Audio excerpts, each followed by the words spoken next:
Hey everybody, welcome to episode 10 of GolfNewsRI, the podcast. I'm Joe Calabro. Thanks everybody for tuning in.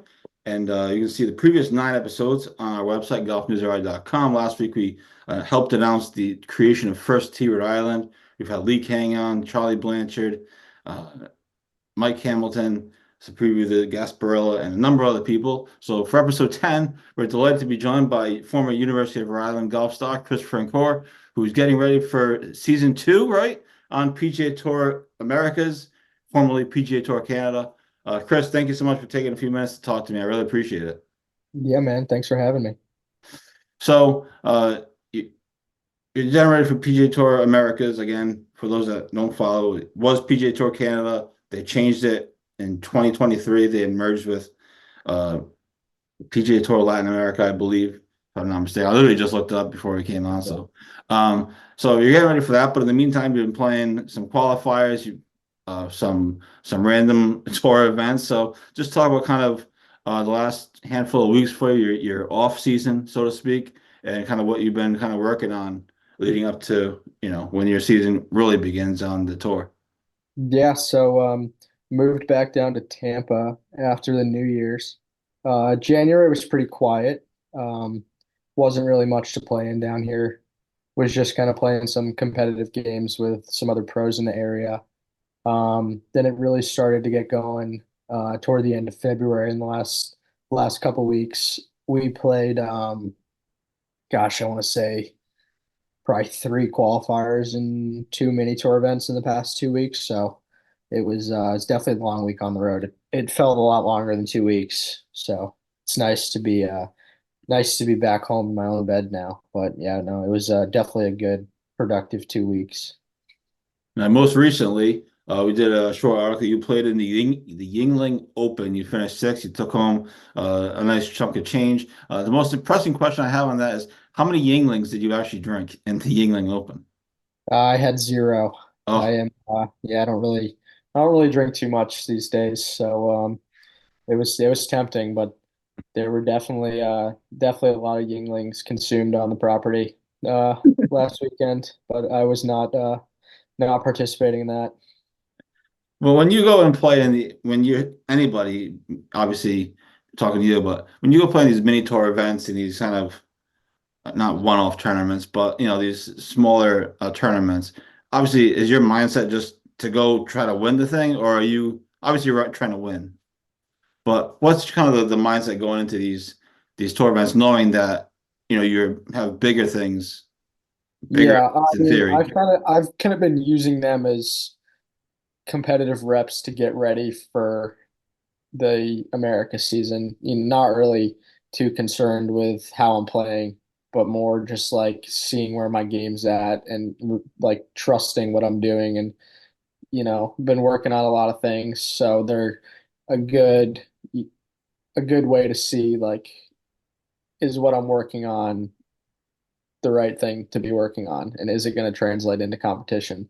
So just getting those reps in has been really nice. You can play as many money games, whatever, around, with all the other guys around here. But once you get into the tournament, you still always feel it. Like it's just different playing in a tournament. So it's good practice for playing under pressure. Even though they're, just random mini tour events where, the purses aren't a ton of money, but it's still the competitive reps to, get ready for the season. What have you been working on? Like what are you working on? What are you trying to improve on? What are some things Um, you've been doing? I really want to improve my process and my routine when it comes to putting. Just try to do the same thing every time. I've actually been working a lot with Brandon Gillis, who's coaching at Rhode Island now. Mhm.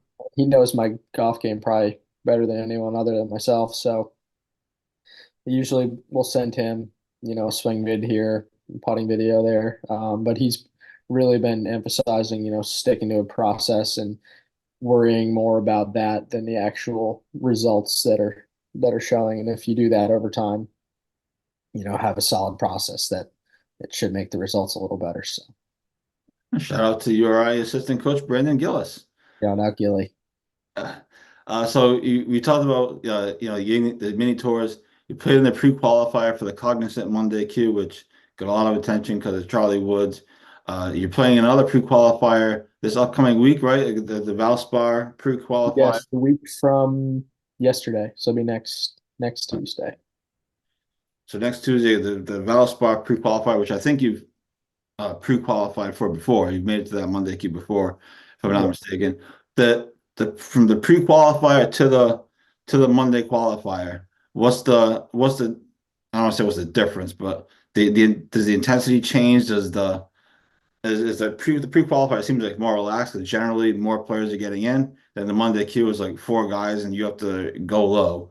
What is kind of the change from Yeah, so that it kind of pre-queue depends. to It really depends. Like how many guys get through. It just depends how many sites they have. Like the one for the Cognizant, it was like top five and ties got through because there was I want to say five different sites, which is I mean you still got to go shoot 300, 400 to get through a pre-queue, which is kind of crazy.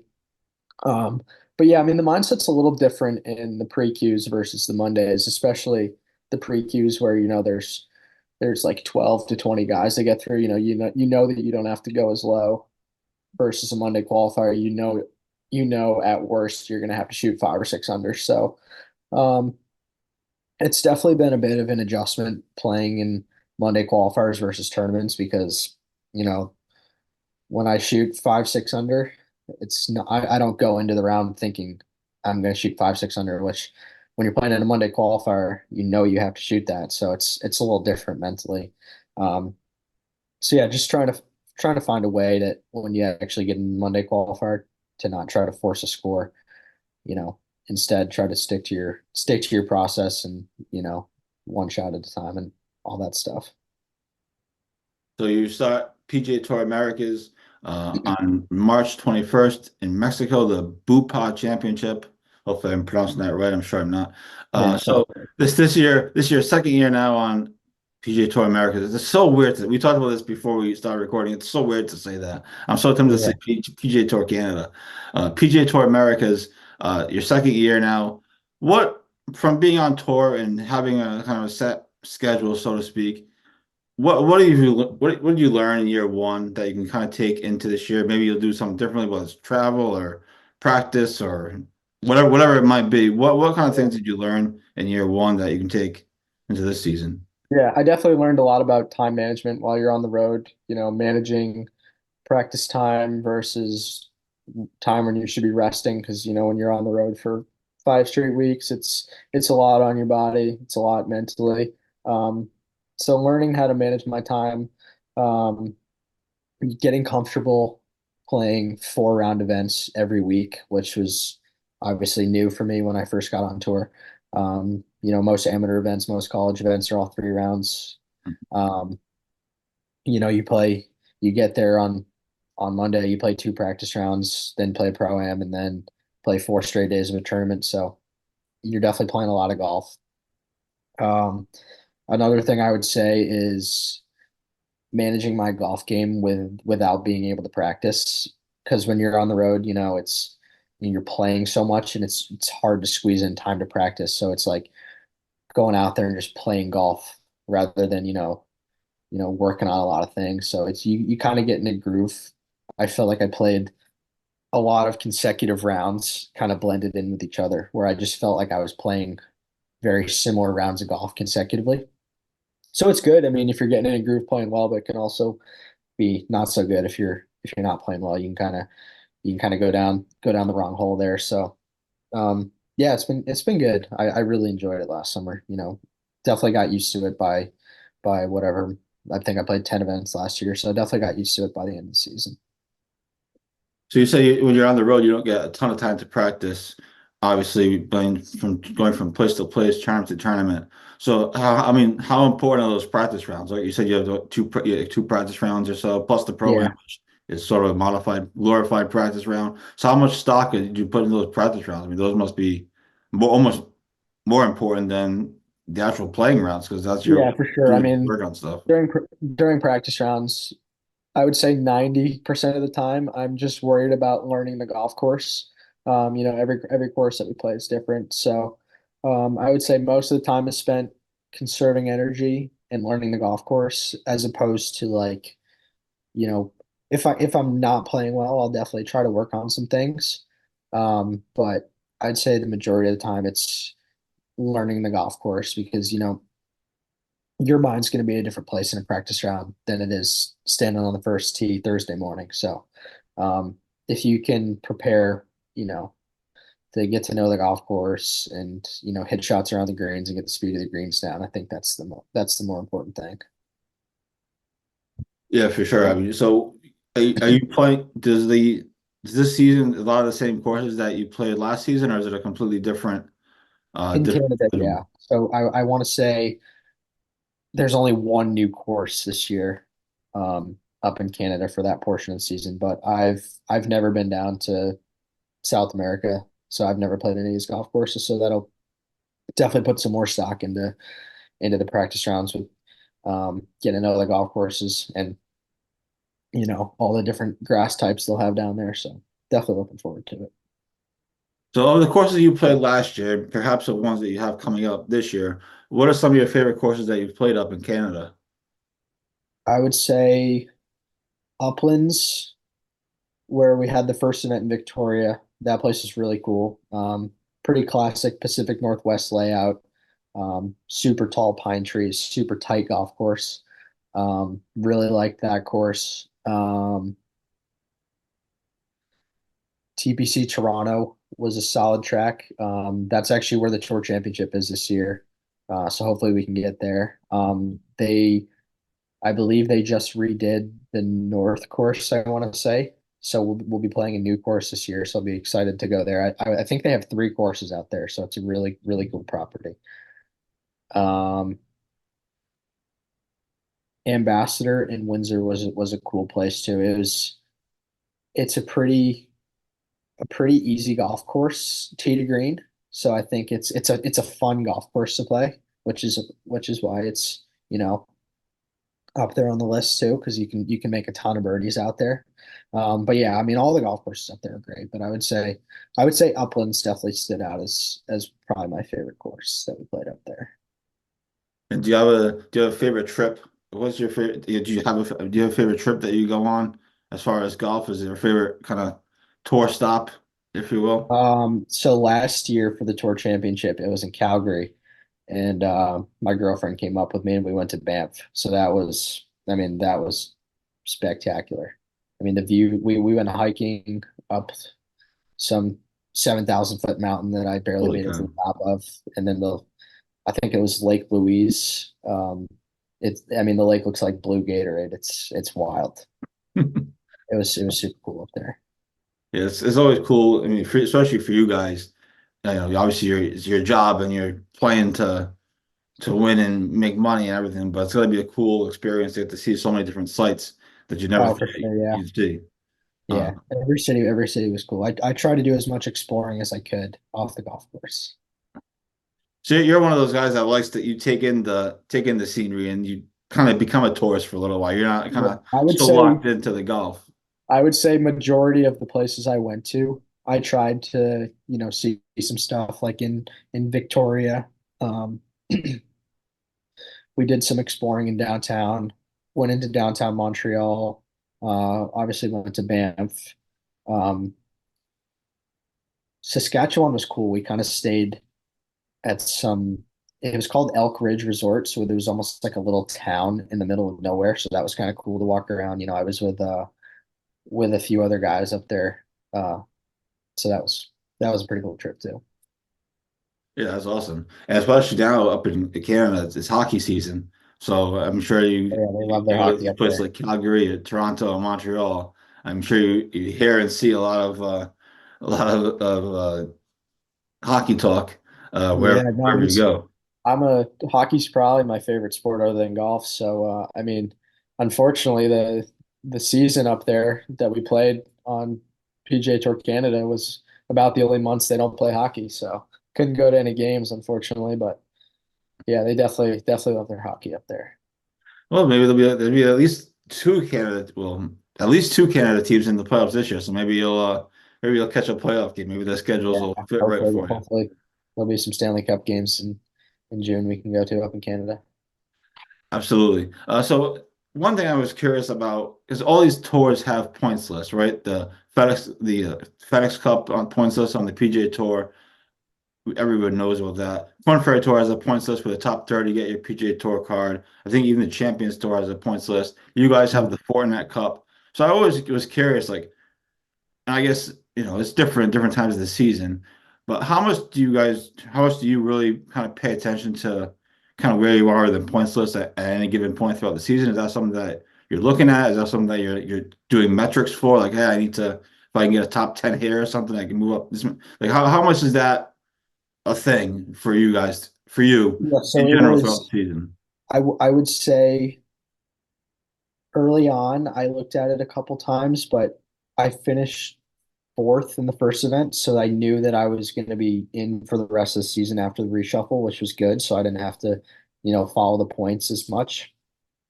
So middle of the season, I don't really think I looked at it much at all. Um, I want to say the last couple events I was looking at it because I was hovering around 40 to 50 and top 60 make the tour championship. So I think it was once I made the cut in the event before the tour championship was kind of when I stopped looking at it because I knew I was going to make the tour championship at that point. But it's like there's so many different scenarios that can happen with, guys that are outside the top 60. A certain number of them can move in and then guys can move out. So there's definitely a lot of moving parts that are, out of your control. Um, but I would say that beginning of the season, I looked at it because I was pretty high up on the points list, and then end of the season just to kind of make sure I was still into the tour championship. So other than that, I wouldn't really say I looked at it too much.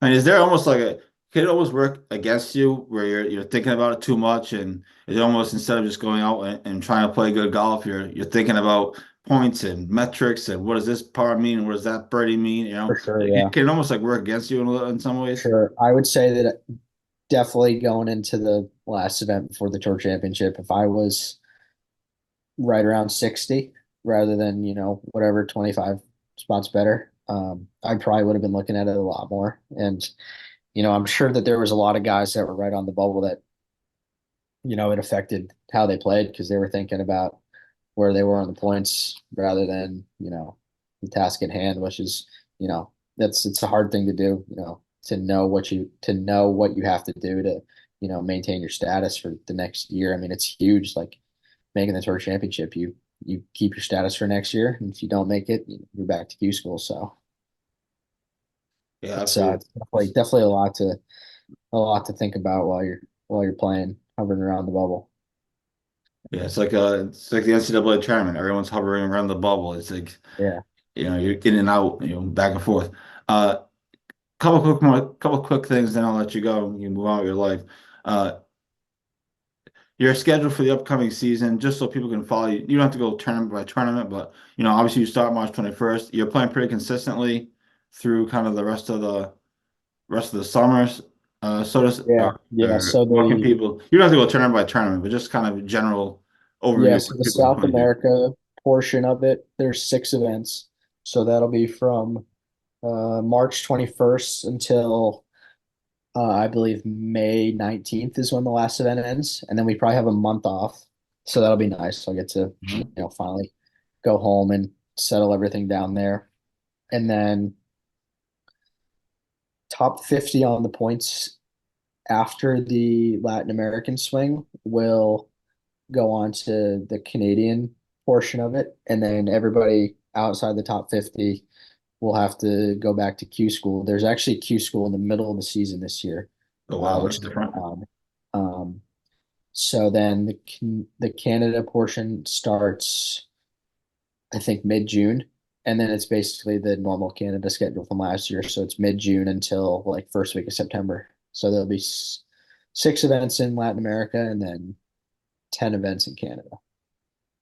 Now, in between these tournaments, are you still going to be playing Monday Qs, or are you strictly focused on the tour? No, I'll just play all the Americas events. Just, I mean, to try to play Monday qualifiers on off weeks. It's a lot. is a lot. I mean, the only thing I might do is if I'm home, I'll play the Providence Open just to, go see Dave Adamonis and, go play Triggs again. It's a fun golf course and a really fun golf tournament. So if I think we talked about it earlier. I unfortunately had to withdraw last year because I got pretty sick. But yeah, it's a tournament I always love playing, and I don't really get to see Dave as much anymore. So um, if I'm home, we'll definitely try to play that. But to travel to play a Monday qualifier would be definitely a lot with the load of the schedule that I already have. Even US Open qualifier, you don't even. Actually, I am doing a U.S. Open Okay. qualifier. I'm playing. It actually worked out great because one of our off weeks. Um, there's qualifier that's like 10 minutes from where my girlfriend lives in Georgia. So I'm gonna play that one. I think it's like May 8th or something like that. Oh, awesome. There you go. And the So US, and that was like literally the only time I was gonna be home. So that worked out well that I can play that one. yeah, that's you never know. Anything can happen. It's golf. It's a screwy game. Yeah, that's the tough part about playing the America's schedule in like March, April, and May is the US that's when all the US Open qualifiers are. So Mhm. I think I wasn't able to play any of the ones that are back home. I don't think I could play Kirkray. I think there's another one at Longmeadow. I wasn't able to play either of those, so Mhm. it was nice that it worked out. I can play one where I got a place to sleep and not a long drive. So Yeah. No, that's right. And there's another one at Kirkbride this year, which I'm excited about because that's my home course. So I just roll right out of bed and go yeah, down the street. I've never played there. I mean I feel like they've had a US Open qualifier there pretty much every year since I've been away from home in the spring. So I think the last time I did it at home was I want to say Ledgemont Oh wow. back in 2019 maybe. I think that was probably the last time I was home. Yeah, it's cool to have, I mean, last year was really cool, or 2 years ago was really cool because obviously the US Open was at Brookline. Yeah, yeah. It's cool for me anyways. I mean, to have these qualifiers around here because I find them fun to follow and you see all different things and anything can happen. It's crazy. Obviously, the morning is kind of like boring because it's kind of like for me anyway. As a reporter covering it, it's like nothing's really happening. But by the time the Yeah. afternoon gets there, the cut is kind of projected. Things Mhm. kind of heat up. You can try to figure out what guys need to do coming in and everything. So it's pretty interesting. It's pretty cool that Rhode Island's been able to host some local qualifiers for the U.S. Open and for the uh, the mid-am. There's a big mid-am qualifier at Agawam Hunt, which All obviously right. you can't play in. But anyways, lastly, before I let you go, kind of what are your goals this season? Obviously, to win is everyone's goal, but what's kind of some of your goals for the year? Yeah, I would say long-term goal, have a corn trade card by the end of the year. That would be nice. Um, but kind of just sticking to what I do every day, process goals rather than, looking at long-term stuff. Obviously, there are long-term goals for where I want to be, but I feel like if I can, it's cliche, but get 1% better every day, um, I would say I would be not satisfied, but if I can really focus on that, I could see myself projecting in a really positive direction. Awesome. Well, listen, thanks so much for taking some time to talk to me. Really appreciate it. I'll continue to follow you. GolfNewsRI will continue to follow you, and best of luck to you this season. I'm sure I'll chat with you online here and there, but best of luck to you this season, and thanks for coming on, and thanks for your continued support of GolfNewsRI. Thanks, Joe. It's great talking to you. Absolutely. That's Chris Francoeur, former URI star, now pro golfer on PGA Tour Americas, formerly PGA Tour Canada. He starts in a little over a week on tour, so we'll be following him. That's what we have for this week's episode of the Golf News Hour, the podcast. Thanks to everybody for tuning in. We'll talk to you next week and all weekend long on golfnewsri.com. Hope everyone has a great day, great weekend, and we'll see you next time.